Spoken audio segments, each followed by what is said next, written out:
मित्रांनो, भारतामध्ये एक अशी गोष्ट आहे जी क्रिकेटच्या वर्ल्ड कपपेक्षाही जास्त टेन्शन देते. ते म्हणजे 10वीचा निकाल. विशेषतः महाराष्ट्र, जिथे 16 लाखाहून अधिक विद्यार्थी दरवर्षी ही परीक्षा देतात.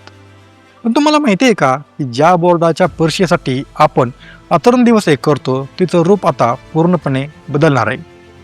काय आहे बेस्ट ऑफ 5चं गणित? का महाराष्ट्र सरकार आता CBSE पॅटर्न आणि NCERTचं पुस्तक आणते?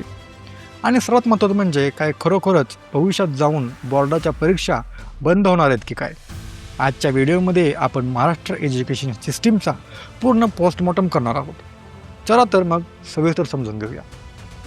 मित्रांनो, महाराष्ट्र राज्य माध्यमिक आणि उच्च माध्यमिक शिक्षण मंडळ म्हणजेच MSBSHC ची स्थापना 1 जानेवारी 1966ला झाली.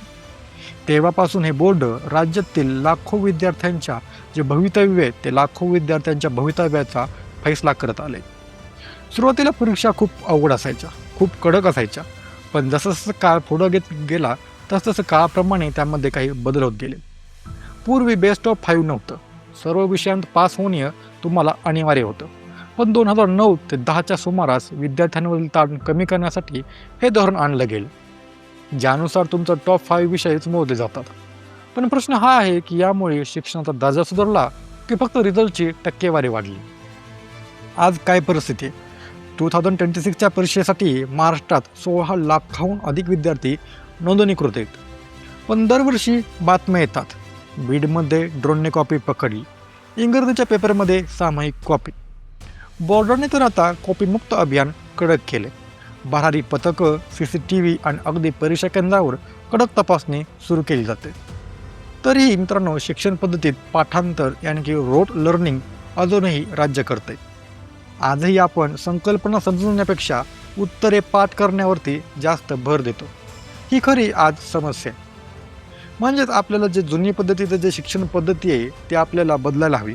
काळानुसार त्यामध्ये चेंज होणं हे अत्यंत आवश्यक असतं. आता सर्वात मोठा टेस्ट पहा.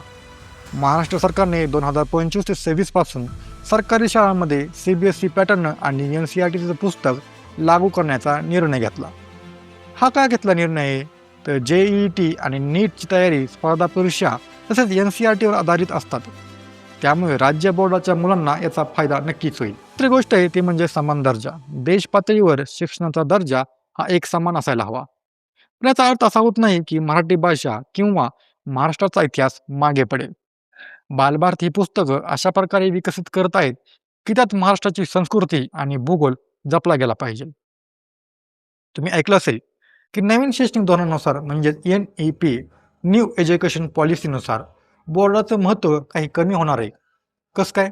तर वर्षातून 2 परीक्षा 2026 पासून CBSEने 2 बोर्ड परीक्षांचे संकेत दिलेत. महाराष्ट्र बोर्डही भविष्यात जाऊन हे स्वीकारू शकतं. स्ट्रीम सिस्टीम बंद. आता सायन्स, कॉमर्स, आर्ट्स असे कप्पे राहणार नाहीत. तुम्ही आवडीनुसार 40 विषयांच्या पूलमधून विषय निवडू शकाल.